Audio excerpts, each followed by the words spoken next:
Jai Hind everyone. Today we have with us Nayak Sumit Kumar.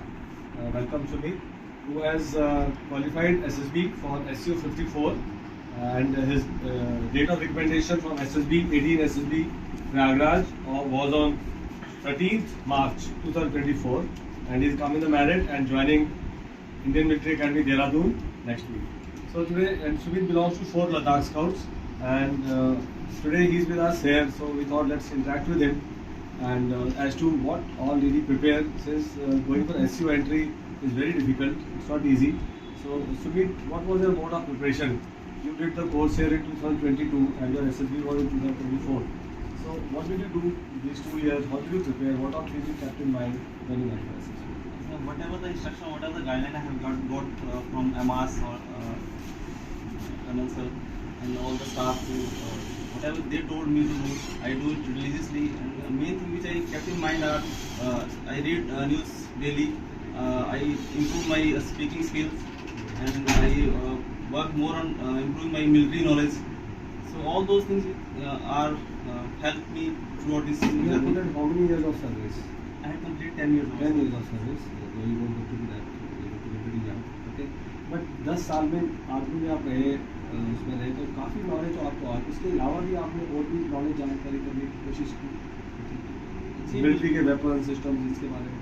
जी हाँ, मैं जब अपनी यूनिट में पहुंचा तो मतलब नए नए वेपन जो आ रहे हैं आज की डेट में, ऐसा नहीं कि जो यूनिट में वही, उसके अलावा भी और जैसे आरटी में हो गया, आर्मर्ड में हो गया, जितने वेपन है तो वो एक्सपेक्ट करते हैं कि अगर आप मिलिट्री में हैं तो आपको हर एक चीज़ का पता होना चाहिए। न्यू वेपन जो मिलिट्री ले रही है उनकी न्यूज़ में आ जाता है, उनके न्यूज़ पेपर में आ जाता है, तो वो डिटेल आपने कहीं नोट करके याद की हो सकती है। वो मैंने बिल्कुल यूजफुल हुई आपको ऐसे? बहुत ज़्यादा, क्योंकि वो एक्सपेक्ट करते हैं जब भी कोई बंदा मतलब उनके पास आता है तो वो एक्सपेक्ट करते हैं कि 10-11 साल सर्विस हो गया तो उसको कम से कम मिलिट्री के जरूरी नहीं कि जो उसकी यूनिट में अवेलेबल है वही हो, उसके अलावा जो भी इंडियन आर्मी प्रिपेयर कर रही है उनके बारे में पता होना चाहिए।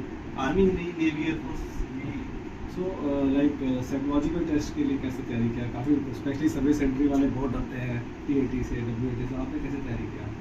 सर मैंने यही चीज़ें अपने ध्यान में रखी जो यहाँ पे बताया जाता है कि अच्छी चीज़ को और अच्छे करते जाना है। जो भी आपको सिचुएशन या कोई भी आपको दिखती है तो उसमें जो अगर कोई नेगेटिव भी है तो उसको नेगेटिव से पॉजिटिव भी ले जाना है और पॉजिटिव को और पॉजिटिव में ले जाना है। यही मैंने हमास में सीखा था और यही मैंने चीज़ें फॉलो करी। उसके अलावा जो यहाँ पे बताते हैं कि पहले इंट्रोडक्शन होता है 2 लाइन का, फिर 4 से 5 लाइन का हम पॉइंट्स हाँ जो भी हमने एक्शन किया है, और 2 लाइन का कंक्लूजन। तो वही चीज़ें मैंने अपने इस पूरे में मतलब फॉलो। तो वैट भी सारे कर लिए थे आपने? वैट भी बड़ा मुश्किल होता है 15 सेकंड का सेंटेंस लिखना। अब वैट मैंने ऑलमोस्ट कर ली थी, 3 वैट मेरे छूटे थे, बट जैसे मैंने अपना ऐसे टाइम से कंप्लीट कर लिया था, 3-4 मिनट थे मेरे पास बचे हुए, तो उसमें मैंने फिर उनको दोबारा देखा वैट को, तो वो वैट मैं अपने कंप्लीट कर पाया।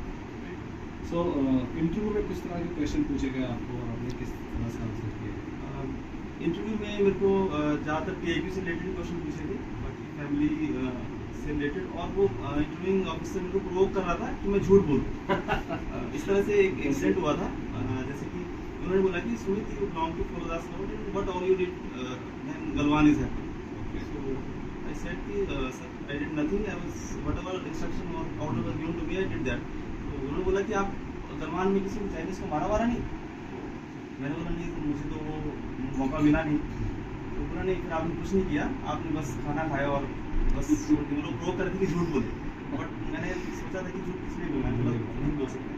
अगर आपने इस ऑपरेशन में पार्टिसिपेट नहीं किया तो कैसे बच सकते हैं आप? और इसके अलावा कुछ और याद है? इसके अलावा एक इंसिडेंट मुझे याद है, GTO चल रहा था, तो GTO ने भी मेरे को एक क्वेश्चन पूछा कि सुमित आपने प्रिपरेशन कहाँ से करी? मैंने बताया कि मैं MAS में गया था। फिर वही मेरे से इंटरव्यूइंग ऑफिसर ने पूछा कि आपने प्रिपरेशन कहाँ से करी, तो मैंने बताया, और कॉन्फ्रेंस में भी सेम, क्योंकि शायद वो स्टेटमेंट मैं क्या दे रहा हूँ कन्फर्म, मतलब सेम टू सेम मैंने वही जो किया है वही मैंने उनको बताया। तो बस, तो देखो उसका कोई नेगेटिव इफेक्ट नहीं पड़ा। अगर आप अच्छी तरह से प्रिपेयर्ड हैं तो हर आदमी आजकल कोचिंग लेता है, तैयारी करने की कोशिश करता है, स्पेशली सर्विस एंट्री तो प्रॉपर गाइडेंस की जरूरत होती है। तो उसी चीज़ को ये एग्जाम्पल है कि आपने बताया तो उसके आपको नेगेटिव इफेक्ट नहीं हुआ, तो आपका परफॉर्मेंस अच्छा। GTO गवर्नमेंट टास्क को हैंडल कर पाए थे, स्ट्रक्चर वगैरह के सोल्यूशन मिले आपको? बिल्कुल। जब PGT स्टार्ट हुआ तो मैं बिल्कुल पीछे था, 2-3 लड़के थे जो बिल्कुल आगे चले थे। PGT में मैंने सिर्फ दो सोल्यूशन दी, तो उसमें से एक गलत था जो कि ऐसे ही मिस्टेक हो गया मतलब, और एक ठीक था। तो उस टाइम तो लेक्चर को कैसे हैंडल किया? आपको कैसा था पूरा बोर्ड? लेक्चर के 4 टॉपिक थे, चार में से मेरे को आयुष एक था टॉपिक, एक शाहरुख खान था, एक डोनाल्ड ट्रम्प था और एक RTI था। अच्छा। तो आयुष तो मेरे को नहीं प्रिपेयर नहीं था, तो RTI को 2-3 मिनट के अंदर रिवाइज करना किया नहीं, करना मुझे मेरे थोड़ा टफ हो गया। मैंने बोला शाहरुख खान बोलो, अच्छा। 3 मिनट तक बोलना है, मेरा पहला मोटो यही था। तो मैंने 3 मिनट तक बोला, हम लोग जो भी उसके बारे में मुझे पता था, मुझे बॉलीवुड की काफ़ी नॉलेज है, तो वो मेरे लिए हेल्प होगी। तो मैंने लेक्चर GD को कैसे हैंडल किया? GD में इतने सारे लोग थे। GD में हमारा ग्रुप बहुत ही अच्छा था, मतलब सारे ठीक थे। जो भी इंस्ट्रक्शन GD उसको ने दिया था कि जब एक बोलेगा तो बोलने देना, तो वो सारे ही ऐसे थे कि जब एक बंदा बोला तो उसको बोलने दे रहे थे, तो उतना फिश मार्केट नहीं बना। और कितने कैंडिडेट रिकमेंड हुए आपके बैच से, GT बैच से? 10 बैच 8 का बैच था, 3 रिकमेंड। ये इफेक्ट पड़ता है, मुझे लगता है कि अगर आपका बैच अच्छा है, हाँ, तो सब एक दूसरे की सुनते हैं तो अच्छा इफेक्ट पड़ता है उससे। आप क्या अभी सर्विस एंट्री के कैंडिडेट्स हैं जो जाने वाले, उनको क्या सलाह देंगे, एडवाइस मैं उनको यही देना चाहूँगा सर कि अपनी मिलिट्री नॉलेज के बारे में पता करें, और ट्रेड जो भी आपका ट्रेड है आर्मी में, उस ट्रेड का आपको पूरा नॉलेज होना चाहिए, क्योंकि वो एक्सपेक्ट करते हैं कि आप जिस ट्रेड में काम कर रहे हैं वो आपको पूरी तरह से पता होना चाहिए। बाकी न्यूज़ तो है ही है, जो कि बंदे को पता होना चाहिए, यही कुछ चीज़ें हैं। बाकी आप मास में आएंगे जो भी सर्विस कैंडिडेट है, तो यहाँ बिल्कुल ब्लाइंडली आप जो भी यहाँ से बताया जाएगा उसको फॉलो कीजिए, और आप कहीं भी नहीं रुकेंगे। Thank you so much. एक बार फिर सुमित, आपको बहुत बहुत मुबारक, well done, and wish you all the best for your training at Indian military academy, and wish to see you after 1 year as a smart young officer.